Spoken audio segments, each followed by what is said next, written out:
So this piece stood out to me the most because it is so, I was telling Khalil, it's so human. I really like how human this piece is. We see here a woman relaxing. She's lounging. The artist's description describes this as, the moments of peace that women could find, that they deserve after they've experienced a long, hard day or pressures from society regarding, looks, expectations on women, and also abuse, the escape from abuse.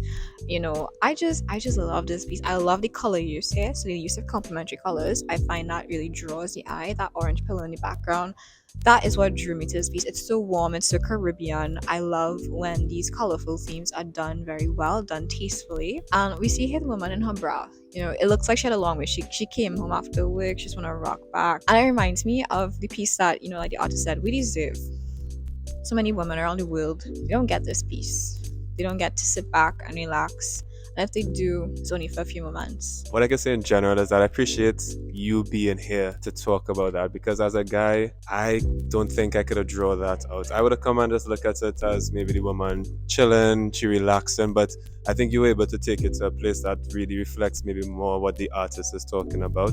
I would have come and talk about the colors, the complementary colors, the technique. I enjoy how the patterns juxtapose against each other. So there's this nice floral pattern versus this kind of striped pattern here. But you're able to kind of take it to a level and even make me think more about how I interpret work, especially when I come to a show about womanhood and something that I can't relate to. So before we were talking a bit about how we actually got connected, I messaged you on Instagram and you said that you normally don't check your Instagram DMs because of the grandpas that would message you.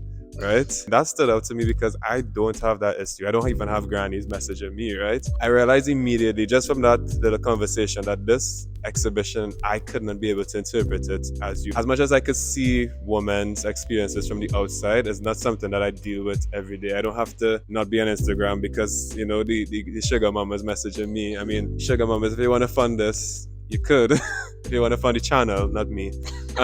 Make that clear. But I don't deal with having to, trying to get home by a certain time because, it's late. I don't deal with men coming and suiting me on the sidewalk. I don't deal with a lot of the stuff that I just hear about. And I'm never going to deal with it. And I could never really experience it. So even coming to this show, I was here first and I looked around and kind of maybe in a more naive light, I just looked at the works and maybe what it meant to me and not going deeper into maybe the trauma that the show is really trying to show. And that's why I think Kayla comes in quite handy, that she's able to get that perspective that I just can't fathom my little brain to do. I also really like, as you said, when you pointed out these patterns, the juxtaposition between the many patterns I usually see in a lot of tropical cultures, ones that aren't really westernized, ones that have been through some sort of colonization. You think about the sterilization that goes with that and the ways that colonization has impacted the patriarchy and the ways we see women now, especially black women in the Caribbean.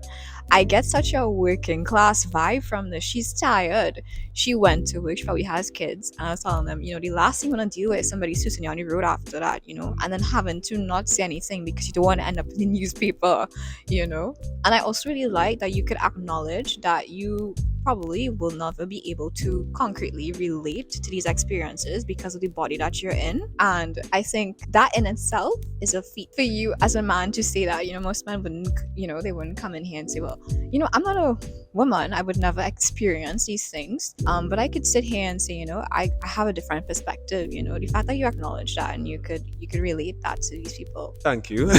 But because that's something that really just went off in my head. When we were speaking about this piece before, you mentioned that you could see this woman maybe even having like kids that she has to deal with. She came home from work, she has chores to do, but in this moment, she is just a human being. She is at peace with herself. She is at rest with herself. And that has now kind of upped the ranking of this painting for me in the show, like just being able to go that in depth. And again, that's just not something I could have pulled out of myself. So looking at the painting now, it's like, wow, like I could feel that piece. Like I want that piece now. Like I want to go home and just rock back and feel like this piece. Like just get that 5 minutes of my like me time. She knows at the end she has to get back up. She has to go to work in the morning. She has to face the abuses of people in her life. It could be men, women. So it's that solace for 2 seconds that you have as a woman, no matter where you are, how you look, what you do, gender-based violence.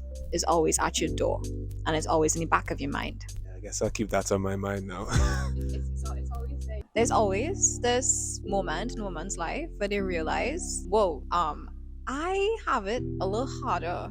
I won't even say that you feel like you have it harder. You just realize that there's a difference in how you're being treated because of your genitals. Because you have this body. Your life is not gonna turn out the way you want it. I remember that day. I remember in the playground. I People talk about when they remember being spawned in or sentient, when they became sentient as a child, and it was because I remember this day so well. This classmate of mine, this boy, he said, "You can't do that. You're a girl." I remember being so confused. I'm like, "What do you mean? I'm a girl?" Like it had no correlation there. I didn't grow up in an environment where gender was at the forefront. It wasn't. I wasn't like, "Well, you're a girl. You have to do this." I didn't experience that, thankfully. So coming out into school, places like school around playground, and hearing, "You're a girl. You can't do that," it was very jarring.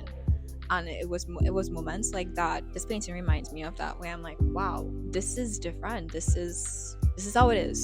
And you realize that you have a choice. And this artist talks about this young girl here. She's resolving her weight. She is trying to break the cycle. She sees herself as a human being first, and she would like to break those shackles of violence. And I think this piece stands out to me because of that. I think every woman has that experience, that one time in life where they sat down and said, wow, if I was a man, would I be going through all this? Would this be easier? What would be harder for me? And it makes you sad. So when you were talking about it before, or I guess this is now my interpretation, but I then kind of saw her as this very peaceful, innocent person. And I think you mentioned that maybe she's kind of peeking out and seeing something that, whether it's good or bad, she knows that that's not what she wants for her life, that she is willing to make the stand, take a choice and say that is not what I'm going to be a part of. Whether it's that she's seeing abuse, whether it's she's seeing, I don't know what she might be seeing, but it's now this stance that she's willing to break the cycle. That's what you mentioned. I think that kind of impacted me a little bit. So I don't know if, I think you said it, but it kind of impacted me because that's something that I am now going through. And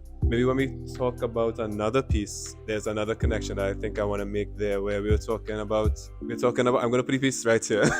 So I don't have to make you all imagine. But we're talking about this piece, and we were basically speaking about maybe the woman now being protected by the man. And you mentioned that men play a vital role in society. Yes, that's a fact, that's understood. But you were talking about that men don't always buck up their friends. Men don't always say, yo, bro, what you doing there? That's not good. And we tend to kind of indulge it. And I've experienced that. And I'm just talking about my kind of experiences now. I won't say that we were bad or intentionally trying to womanize or intentionally trying to be retarded, but it's what we would have seen maybe growing up. Not necessarily in our families, but it might have been in families, it might have been on the TV, it might have been outside, it might have been societal. So these are things that we're just growing up seeing, and eventually we just say, well, that's the normal, so we're going to do that, whether it be womanizing, whether it be stealing, whether it be drinking, whether it be any bad thing you could think of. Like, it just becomes normal to a degree. And when you spoke about breaking the cycle, that really spoke to me, because in the last 6 months I had to kind of make a choice and say, what is my normal? Am I going to go the rest of my life womanizing, or am I going to say, bro, I want a marriage where I could be 1,000% faithful to my wife, I could be a good father to my children, give them the best, see women as people and not as objects, not lust after women. And in the environment that I was in, that's what we were doing, lusting after women, watching porn, talking about women in very bad ways, looking at Shansia shake her body, watching Nyla Blackman do all the things that, Nyla Blackman does. And breaking the cycle for me was like, I done with that. Guys, I can't do that anymore. I'm going to step out of that circle. If you all want to live that life, you're good. But me, I am the little girl watching it, and I'm like, bro, I'm done.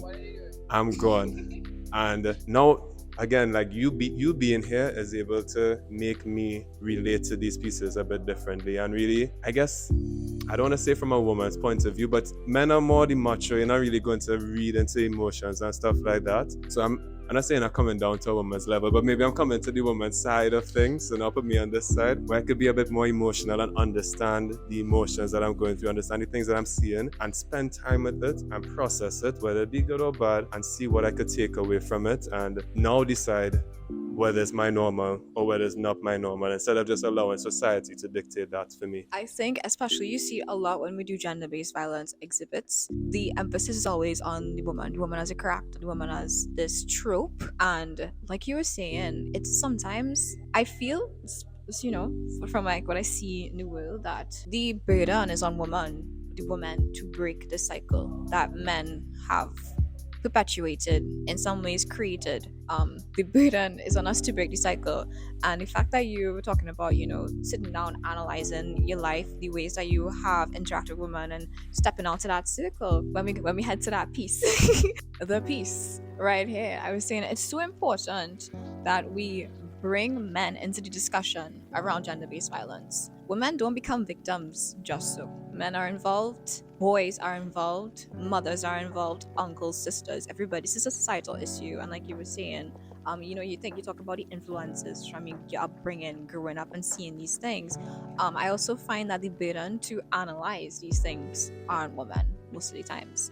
And just seeing like these pieces portray some men, and the way that we could remember that yes, this is about uplifting women who have experienced this, but the root of the issue, these attitudes towards women in society, we have to address that. I want to say, even for me, being a guy making some of the videos that I make, like referring to the reflection video and referring to the finding peace video, talking to people about that outside of it, I know that people don't expect a guy to do those kind of things. And I've had a conversation with two girls and telling them like, okay, this is what I'm going through and this is how I'm processing it, and basically telling them about the reflection video before I made the reflection video, all of that. Very short summary, they're like, but you're a guy. Like, guys don't typically do this. QRC guys don't typically do this, with the ego and the macho and everything. And it kind of stumped me. I could understand why guys don't do this. I could understand why maybe women now take the brunt of it. It's a very emotional journey to be able to process these things. I've cried this year more than I've had in a long time. And it's not necessarily bad crying. It's been good just to get those emotions out. And I feel a little girly at times, but it's like, bro, we should be doing this more. Like, as a guy, it's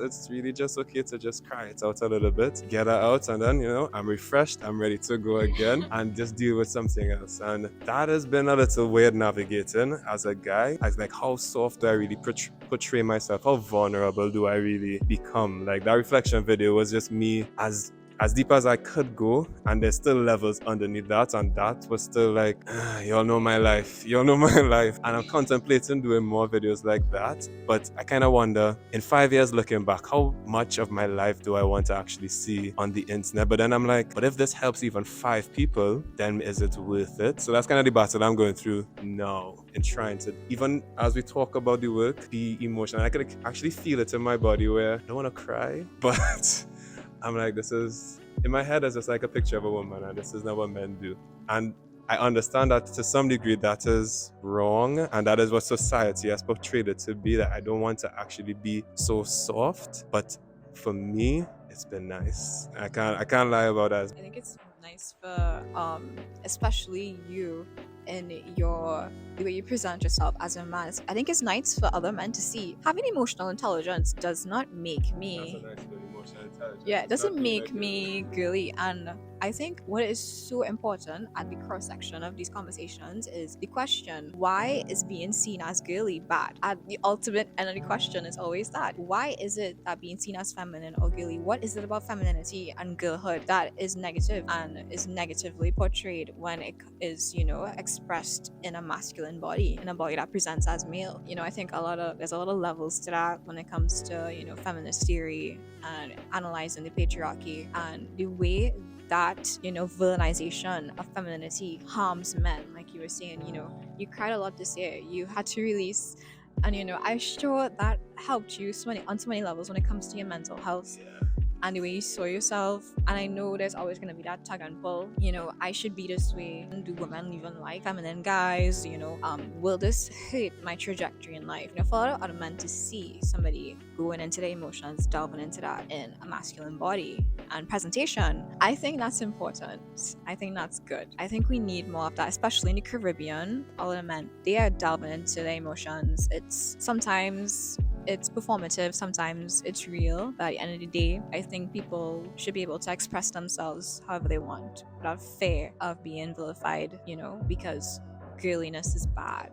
And maybe just to sum up this painting, why I liked it is because it kind of summed up, I guess, what I'm going through now, and I think it sums up the exhibition as well. Like, as much as you could do paintings and actually show women getting beaten or women crying or just the simple cliche things that you might think you would see at a womanhood but looking at abuse kind of show, this one to me sums it up. As much as women might go through all of that, there's still a connection to the men, and it could be a very healthy connection. It doesn't have to be one where the man is now beating her, womanizing, doing all the bad things. It could be a very healthy relationship where he's faithful to her, he's passionate about her, he indulges her thoughts, her emotions, he has conversation with her that is healthy, and she relays the emotions back to him. So again, this piece just kind of sums it up to me, even how they're connected. Even though the man is looking off in the distance, I would accept that a little bit, and maybe we still have to be men. Not that I want him to be like this macho guy, but I just think in the way she's holding him,